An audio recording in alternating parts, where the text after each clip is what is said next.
یعنی stay order کیا ہے کہ ریگولیٹر کو اپنا کام کرنے سے روک دیا کارٹیلز نے. اور کتنا پیسہ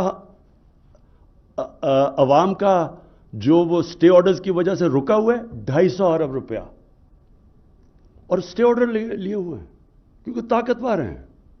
تو یہ سب سے بڑی اسٹرگل ہے ہمارا جو, اور وہ اسٹرگل کی طرف ہم نکل چکے ہیں. کبھی بھی اس طرح طاقتور کو اس معاشرے نے کوشش نہیں کی قانون کے نیچے لانے کی. اور یہ آپ کی یہ جو اسٹرگل ہے, یہ ہے battle for soul of Pakistan. اور یہ بھی نیشنل سیکیورٹی پہ ریفلیکٹ کرتی ہے کہ اس میں بہت زیادہ چیزیں آ جاتی ہیں. کانٹریکٹ انفورسمنٹ ہوگا تو انویسٹمنٹ آئے گی. فورن انویسٹمنٹ کی جو سب سے بڑا امپیڈمنٹ ہے کہ ان کو ڈر ہوتا ہے کہ جب وہ جا کے کہتے ہیں جی ہمیں باہر انٹرنیشنل آربیٹریشن چاہیے, کیونکہ وہ پاکستان کی جسٹس سسٹم کو کہتے ہیں کہ جی ہم اس کو ٹرسٹ نہیں کرتے. یہ بہت بڑی رکاوٹ ہے ہماری ملک کی گروتھ میں, اکانومی میں. 22 کروڑ کی عوام ہے اس وقت. ہمارا جو مارکیٹ ہے پاکستان میں اور ینگ پاپولیشن ہے, یہاں تو ہر دنیا کی بڑی کمپنی کو آنا چاہیے. سو جو نیشنل سیکیورٹی کی آپ نے بات کی, یہ ایک ملٹی ڈائمینشنل اس لیے ہے کہ سب کو ایک ہی طرف اب جانا ہے. اب میں ایکسپورٹس کی بات کرتا ہوں. پاکستان کی ایکسپورٹس پچھلے 5 سال جو ہمارے آنے سے پہلے وہ اسٹیگنیٹ کر گئی.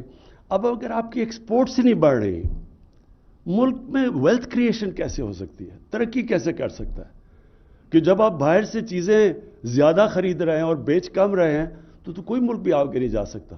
تو پھر جب ہم نے اسٹڈی کیا تو ریئلائز کیا کہ ہمارے تو جو ساری گورنمنٹ ڈپارٹمنٹس ہیں ان کا تو کوئی کنیکشن ہی نہیں ہے کہ ملک کی ضرورت ہے ایکسپورٹس بڑھانی, اور وہاں امپیڈمنٹس ہیں, رکاوٹیں ڈالی ہوئی ہیں ایکسپورٹرز کے راستے میں. اور رکاوٹیں نہیں, جو فورن انویسٹر آئے اس کے راستے میں رکاوٹیں ڈالی ہوئی ہیں. کہ جب تک ہم, اور اب ہم کیا کر رہے ہیں, ہم نے پورا اب ساری ڈپارٹمنٹس کو الائن کر رہے ہیں کی طرف کہ کس طرح ہمارے ملک میں ڈالرز آ سکتے ہیں. وہ کون کون سی انڈسٹری ہے جو کہ امپورٹ سبسٹیٹیوشن کر سکتی ہے. کس طرح ہم نے چائنا سے کون سی ایکسپورٹ اورینٹڈ انڈسٹری کو ریلوکیٹ کروانا ہے پاکستان میں. ہم نے ایگریکلچر میں کیا کرنا ہے, کیا وجہ کہ ہم اتنا بڑا بل ہے ہمارا پام آئل امپورٹس کا, کیوں سارا ہمارا پاس کوسٹ پڑا ہوا ہے, سمندر پڑا ہوا ہے جدھر پام آئل اگ سکتا ہے. یعنی یہ کبھی بھی چیزیں نہیں ہم نے سوچی کہ ہم کس طرح اپنے ملک میں اپنی ایکسپورٹس اور اپنی یہ جو کرنٹ اکاؤنٹ کا جو باٹل نیک آتا ہے اس کو کیسے دور کر سکتے ہیں. آئی ٹی ایکسپورٹس صرف تھوڑے سے انسینٹیوز دیے اور آئی ٹی ایکسپورٹس 70% بڑھ گئی ہیں اور سب سے تیزی سے بڑھ رہی ہیں, اور سب سے جو فیوچر ہے وہ ٹیکنالوجی میں. کہنے کا مقصد یہ ہے کہ ہم نے جو یہ نیشنل سیکیورٹی پالیسی لے کے آئے ہیں یہ آل انکمپسنگ ہے. اس میں چیلنجز بھی آگے کیا ہیں. پانی کا بڑا چیلنج ہے. پہلی دفعہ گورنمنٹ 10 نئے ڈیمز بنا رہی ہے, اور انشاءاللہ اس کو ہم نے ڈیکیڈ آف ڈیمز بنایا ہے کہ ہم اپنے آپ کو پانی سیکیور کرنے کے لیے یہ جو ہماری ڈیمز ہیں یہ 10 سال تک کمپلیٹ ہو جائیں گی, جس سے واٹر ریزروائر بڑھ جائے گا, جس سے ہماری فوڈ سیکیورٹی کو امپیکٹ آئے گا. دوسرا کلائمیٹ چینج, یہ ایک بہت بڑی تھریٹ ہے. پاکستان ونربل ہے, ان 10 ملکوں میں سے ہے جو سب سے زیادہ ونربل ہے کلائمیٹ چینج کے لیے. اور مجھے فخر ہے کہ ہمیں دنیا اب اکنالج کرتی ہے کہ ہم ان ملکوں سے جنہوں نے سب سے زیادہ آگے پروگریس کر رہے ہیں کلائمیٹ چینج کی طرف, کلائمیٹ چینج کے ایفیکٹس کو میٹیگیٹ کرنے کی طرف. یہ بھی نیشنل سیکیورٹی کا حصہ ہے. اور فائنلی جو ہماری ڈیولپمنٹ کی جب انکلوسیو کی ہم بات کرتے ہیں تو ہم ایک تو یہ کرتے ہیں کہ ہمارا جو نچلا طبقہ ہے اس کو ہم نے اوپر اٹھانا ہے اور اس کی پوری کوشش ہے. لیکن ساتھ ساتھ جو ہمارے علاقے پیچھے رہ گئے ہیں, بلوچستان پیچھے رہ گیا, ہماری نیشنل سیکیورٹی کے لیے یہ بھی بہت ضروری ہے کہ بلوچستان کی ہم ڈیولپمنٹ کے اوپر ایکسٹرا توجہ دیں جو ہم نے نہیں دی. ہمارا جو مرج ڈسٹرکٹس ہیں, فارمر قبائلی علاقہ ہے, اس کے اندر جو اکنامک انڈیکیٹرز ہیں, جو ہیومن ڈیولپمنٹ ہے, وہ بہت پیچھے رہ گئی ہے. یہ بھی بڑا امپورٹنٹ ہے کہ ان کو ہم اسپیشل پوری کوشش کریں کہ ان کو اوپر لے کے آئیں. جس طرح ایسٹ جرمنی پیچھے رہ گیا تھا جب یونیفیکیشن ہوئی, تو ایکسٹرا پیسہ خرچ کیا گیا اس جرمنی کے اوپر کہ ان کو ان کی سٹینڈرڈ آف لیونگ اوپر لے کے آئیں. تو اس لیے اور اس طرح گلگت بلتستان اس کا ایک لمبو میں تھا, ان کا سٹیٹس ہی وہاں بڑی ڈسکنٹینٹ پیدا ہو رہی تھی, تو اس کا ہم نے پروونشل سٹیٹس کیا تاکہ وہ بھی ایک اپنے آپ کو فیل کریں کہ ہم بھی پاکستان کا حصہ ہیں. سو ہم جو ڈیولپمنٹ کی انکلوسیوٹی کی بات کر رہے ہیں وہ صرف نچلے طبقے کو اوپر نہیں لانا بلکہ وہ علاقے جو پیچھے رہ گئے ہیں ان کو بھی ہم نے ساتھ ڈیولپ کرنا اور ان کے اوپر پوری توجہ دینی ہے. میں آخر میں پھر معید آپ کو اور آپ کی نیشنل سیکورٹی ڈویژن کو خاص طور پہ خراج تحسین پیش کرتا ہوں کہ آپ نے بڑی محنت کی اور ایک ایسی ڈاکیومنٹ پروڈیوس کی ہے اور نیشنل کنسنسس ڈیولپ کر کے جو ساروں کو اب اورینٹیٹ کر رہی ہے آل انکمپسنگ نیشنل سیکورٹی کی طرف. شکریہ.